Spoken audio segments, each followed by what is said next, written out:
अस्सलाम वालेकुम dear friends. आज हम डिस्कस करने जा रहे हैं लेक्चर नंबर 10। कल लेक्चर नंबर 9 में हमने डिस्कस किया था फिजियोलॉजी ऑफ थायराइड ग्लैंड। ठीक है, थायराइड ग्लैंड की फिजियोलॉजी, उसके बाद उसका माइक्रोस्कोपिक स्ट्रक्चर डिस्कस किया था, T3 T4 हार्मोन की सिंथेसिस डिस्कस की। उसके बाद हमने T3 T4 हार्मोन्स के कुछ फंक्शंस भी डिस्कस किए थे।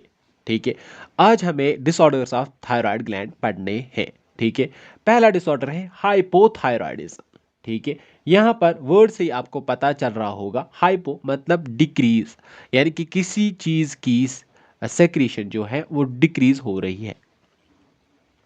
हाइपोथायराइडिज्म एक ऐसी कंडीशन है जब थायराइड ग्लैंड जो है वो अपनी सेक्रीशंस को कम करता है।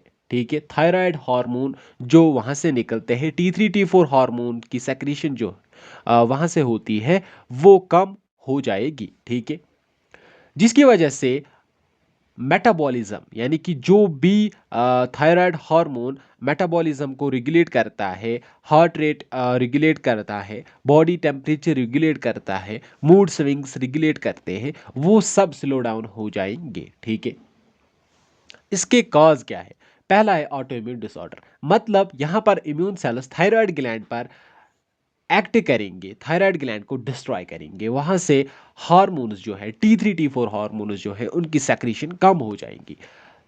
थायराइड सर्जरी, मतलब अगर किसी को थायराइड ग्लैंड रिमूव किया जाए तो वहां से क्या हो जाएगा, T3 T4 हार्मोन्स की सेक्रेशन नहीं हो जाएगी।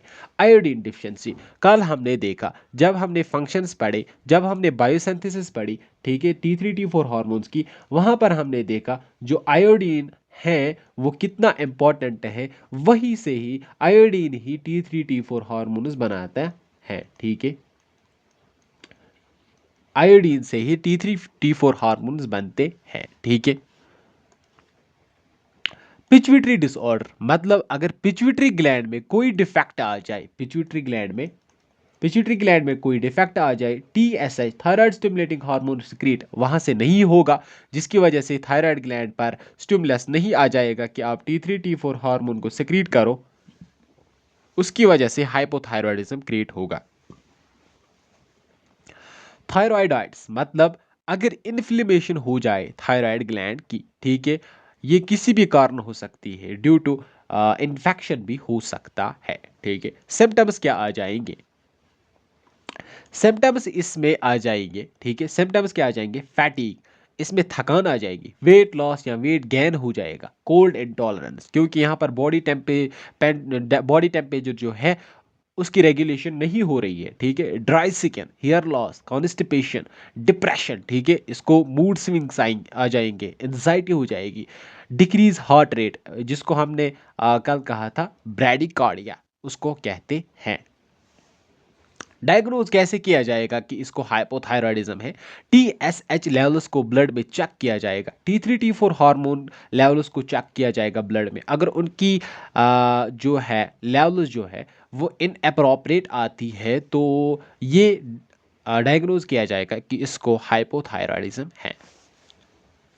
Treatment, thyroid hormone replacement therapy, मतलब यहाँ से थायराइड ग्लैंड से जो है थायराइड हार्मोन कम निकलते हैं, तो इस पर्सन को जो है वो सिंथेटिक थायराइड हार्मोन्स दिए जाएंगे, यहाँ यहीं से इंजेक्ट किए जाएंगे थायराइड हार्मोन्स। ठीक है, लाइफस्टाइल चेंजेस, अगर इस पर्सन में थायराइड हार्मोन्स नहीं बनते हैं और इसको आयोडीन डिफिशिएंसी है, ठीक है, आयोडीन डिफिशिएंसी है, तो इसको कहा जाए, इसको बोला जाएगा कि आप अपना लाइफस्टाइल चेंज करो। ठीक है, आप सी फूड्स खाओ, आप वो फूड्स खाओ जिसमें आयोडीन प्रेजेंट है। ठीक है, ये इसका ट्रीटमेंट हो गया।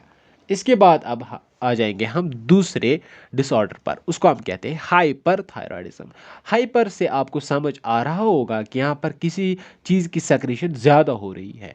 हाइपर थायराइडिज्म ये तब होता है जब थायराइड ग्लैंड से बहुत ज़्यादा सेक्रेशन हो रहा होगा, किसका? थायराइड हार्मोन्स का, T3 T4 हार्मोन्स का। ठीक है, जिसकी वजह से मेटाबॉलिज्म रेट जो है वो बहुत ज़्यादा बढ़ जाएगी और बॉडी फंक्शंस पर इफ़ेक्ट करेगी, जैसे हार्ट रेट पर, बॉडी टेम्परेचर पर, मूड स्विंग्स, एंजाइटी वगैरह हो जाएगी। ठीक है, सिम्टम्स क्या आ जाएंगे, वेट लॉस हो जाएगा। क्यों? क्योंकि यहाँ पर मेटाबॉलिज्म जो है बहुत ज़्यादा है। ठीक है, जब बहुत ज़्यादा मेटाबॉलिज्म है, बहुत ज़्यादा एनर्जी खर्च हो जाएगी, उसकी वजह से ठीक है वेट लॉस हो जाएगा। जब वेट लॉस हो गया, ठीक है, एनर्जी नहीं है बॉडी में, तो उसको भूख लग जाएगी, इंक्रीज एपेटाइट्स, एंजाइटी, क्योंकि हार्मोन जो है T3 T4 हार्मोन्स रेगुलेट करते हैं।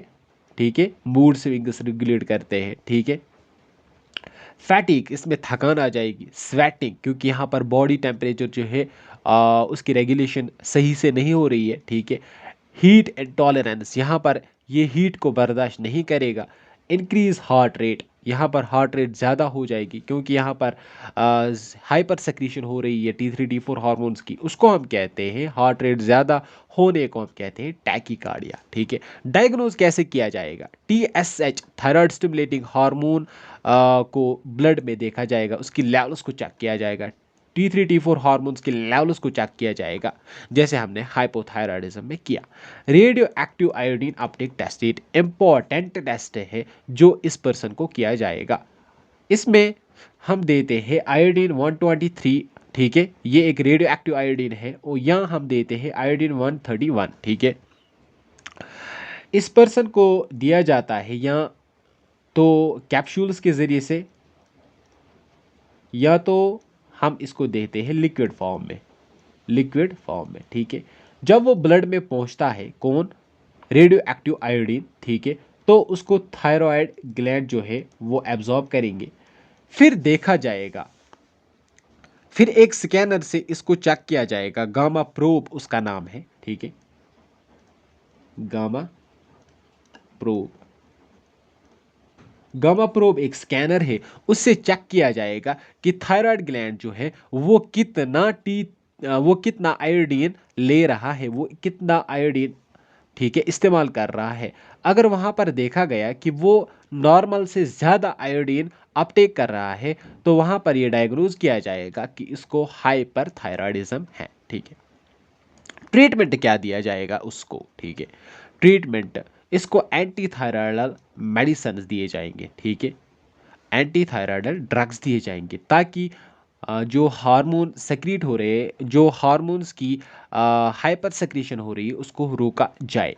ठीक है, बीटा ब्लॉकर्स दिए जाएंगे, ताकि हार्ट रेट को डिक्रीज किया जाए, नॉर्मल लेवल पर लाया जाए, एंजाइटी को कंट्रोल किया जाए। ठीक है, सर्जरी अगर नीड हो, अगर ये लगे कि इसको इन चीज़ों से कोई फ़र्क नहीं पड़ता, मेडिसिन से कोई फ़र्क नहीं पड़ता, तो उस पर्सन से थायराइड ग्लैंड को ही रिमूव किया जाएगा।